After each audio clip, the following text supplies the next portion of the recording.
Hello friends, आज मैं explain करूंगा स्वेलो स्टार एनिमी के पार्ट 15 को। तो जैसा कि लास्ट एपिसोड में हमने देखा कि अंकल ने फैंग पर एक बहुत ही खतरनाक जानलेवा अटैक किया था और हमें नहीं पता चला था कि क्या हुआ, क्या फैंग उससे बच गया होगा या नहीं। तो देखेंगे आज की एक्सप्लेनेशन में क्या होगा। तो वीडियो स्टार्ट होती है और हम देखते हैं कि फैंग उस अटैक को डॉज कर लेता है और अब फिर उन दोनों के दरमियान फाइट स्टार्ट हो जाती है और इसमें भी फैंग ही जीत रहा होता है। तो अब अंकल फैंग की आंखों में मिट्टी डाल देता है जिससे फैंग को कुछ नज़र नहीं आता और उसी वक्त अंकल फैंग पर अपनी तलवार से अटैक कर देता है और वो फैंग के शोल्डर पर लगता है और उससे फैंग का खून भी निकलने लगता है। पर फैंग उसकी तलवार को पकड़ लेता है जिससे कि फैंग का शोल्डर कटने से बच जाता है, पर फैंग उससे बहुत ही ज़्यादा इंजर्ड हो जाता है। तो अब अंकल सोचता है कि इसने मेरे इस अटैक को रोका हुआ है, इसका मतलब ये है कि ये लड़का बहुत ही ज़्यादा स्ट्रॉन्ग है। तो अब हम देखते हैं कि वो स्नाइपर अभी मरा नहीं है और वो बस बेहोश ही हुआ था और उसको होश आता है तो वो अपनी गन को उठाकर फैंग पर निशाना लगाता है। तो अंकल ये देख लेता है और कहता है शूट करो। तो स्नाइपर फायर शूट करता है और वो गोली सीधे फैंग के सीने में लगती है और फैंग उसके प्रेशर से दूर जाकर दीवार में लगता है और फैंग को ब्लीडिंग भी होने लगती है। तो अब अंकल फैंग के पास आता है और कहता है तुम बहुत ही अच्छी फाइट करते हो और इसलिए तुमसे जीतने के लिए मुझे कुछ ट्रिक्स को यूज़ करना पड़ा। तो अब स्नाइपर अंकल से कहता है ये गोली सीधे इसके फेफड़ों में लगी है और ये बच नहीं पाएगा। तो अब अंकल फैंग को कहता है तुम फिक्र मत करो, तुम्हारी फैमिली जल्दी ही तुमसे मिलेगी और कहता है तुम इस अल्ट्रासोनिक डिवाइस को तो जानते ही होगे। और ये कहते ही वो स्नाइपर उस डिवाइस को एक्टिव कर देता है और कहता है जल्दी ही इस डिवाइस से निकली वेव्स का पीछा करते हुए मॉन्स्टर्स भी यहाँ पर आ जाएंगे। और अब अंकल हंसते हुए कहता है वो डेफिनेटली तुम्हें पसंद करेंगे। तो अब वो फैंग को वहीं पर छोड़कर वहाँ से जाने लगते हैं। तो फैंग अपनी स्पिरिचुअल पावर का यूज़ करता है और अपने फ्लाइंग नाइफ से उनकी लेग्स को तोड़ देता है। तो अब अंकल कहता है तुम सिर्फ दिखावा कर रहे थे। तो अब फैंग कहता है तुम्हारी बुलेट्स मुझे कभी भी हिट नहीं कर सकती हैं और उस बुलेट को दीवार में मारता है। तो अब अंकल कहता है तुम एक स्पिरिट मास्टर भी हो और वो अपनी टीम से कांटेक्ट करने के लिए कॉल करने लगता है। तो फैंग अपनी स्पिरिचुअल पावर से उस डिवाइस को तोड़ देता है और उस स्नाइपर को कहता है तुमने ब्रदर जैंग के राइट हैंड को कट किया था। तो अब अंकल कहता है मुझे मार दो। तो फैंग कहता है मैं तुम्हारी टाइगर टीम के जैसा नहीं हूँ जो दूसरे प्रैक्टिशनर्स पर अटैक करूँ, लेकिन ये काम मॉन्स्टर्स करेंगे।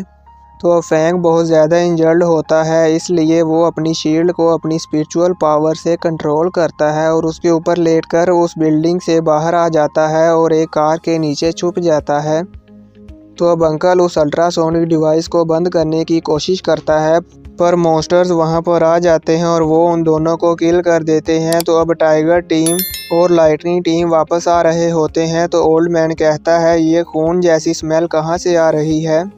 तो अब बॉस अंकल और स्नाइपर को कॉल करता है और कहता है जल्दी करो, मुझे रिप्लाई दो, वहाँ पर क्या चल रहा है।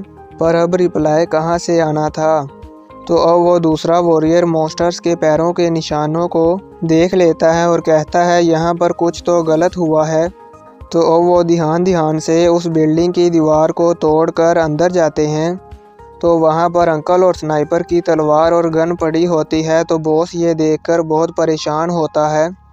तो अब वो दूसरा वॉरियर कहता है कैप्टन इस दीवार में बुलेट का होल बना हुआ है। तो वो ओल्ड मैन कहता है कि ये मॉन्स्टर्स ने अटैक किया था और वो दोनों बहुत ही लापरवाह थे और बिल्डिंग के अंदर रहते हुए उन्हें होशियार रहना चाहिए था, पर वो नहीं रहे। तो बॉस कहता है सीनियर यहाँ पर कुछ तो स्ट्रेंज हुआ है, वो दोनों तो बहुत ही होशियार रहते थे और अगर वो इससे बच नहीं सकते थे तो वो हमें कांटेक्ट करके बता तो सकते थे ना। तो अब फैंग सोचता है कि वो ओल्ड मैन बहुत ही ज़्यादा होशियार है और मुझे नहीं पता कि मैं उनसे छुप पाऊँगा या नहीं। तो अब वो ओल्ड मैन कहता है कि हो सकता है कि जनरल लेवल मॉन्स्टर्स ने उनको हंट किया हो और वो जनरल लेवल मॉन्स्टर्स बहुत ही ज़्यादा इंटेलिजेंस होते हैं, स्पेशली सिटी 003 में और अब वो इंसानों को किल करने में मास्टर हो गए होंगे और हो सकता है कि उन्होंने ही इन दोनों को डिटेक्ट कर लिया हो और फिर उन पर मिलकर अटैक कर दिया हो और उन्हें हमें बताने का चांस ही ना मिला हो। और अभी यंग मास्टर की ट्रेनिंग पूरी नहीं हुई है, इसीलिए हम मिशन को ऐसे ही कंटिन्यू रखेंगे।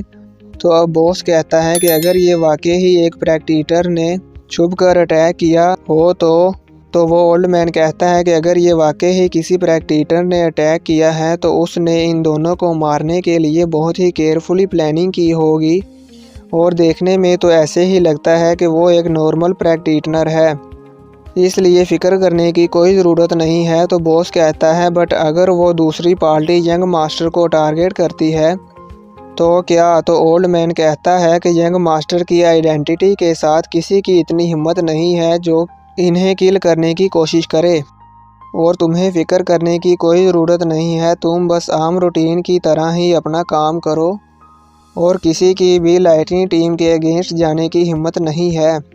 तो बॉस कहता है ठीक है, मैं आप ही की बात मानूंगा। तो अब हम देखते हैं कि वहां पर भूकंप आ जाता है और वो सब इससे बचने के लिए बिल्डिंग में जाते हैं। तो बॉस को वहां पर वो अल्ट्रासोनिक डिवाइस मिलती है, तो वो कहता है कि ये तो बुरा हुआ और ये डिवाइस अभी भी चल रही है। तो अब हम देखते हैं कि वहां पर बहुत बड़े बड़े मॉन्स्टर्स आ जाते हैं और वो पूरी बिल्डिंग को चारों तरफ से घेर लेते हैं। तो बॉस कहता है कि ये लाइन जनरल लेवल मॉन्स्टर हैं और इनकी हाइट 5 मीटर है। तो अब वो मॉन्स्टर्स उन पर अटैक कर देते हैं। तो अब वो ओल्ड मैन कहता है कि सक्सेसफुल पर्सन वही है जो जानता है कि किस वक्त पीछे हटना है और कहता है ऊपर सीढ़ियों की तरफ भागो और वो सब मॉन्स्टर्स उनका पीछा करते हैं और यहीं पर ये पार्ट ऐसे ही ख़त्म हो जाता है। तो देखेंगे नेक्स्ट पार्ट में क्या होगा, क्या वो सब इतने सारे मॉन्स्टर से बच पाएंगे या नहीं। आप लोगों को क्या लगता है मुझे नीचे कमेंट में ज़रूर बताना। और अगर आप मेरे चैनल पर नए हैं तो मेरे चैनल को सब्सक्राइब कर लो और बेल नोटिफिकेशन को ऑन कर लो ताकि जब भी मैं कोई वीडियो अपलोड करूं तो आपको सबसे पहले नोटिफिकेशन मिल जाए और आप मेरी वीडियो सबसे पहले देख सकें।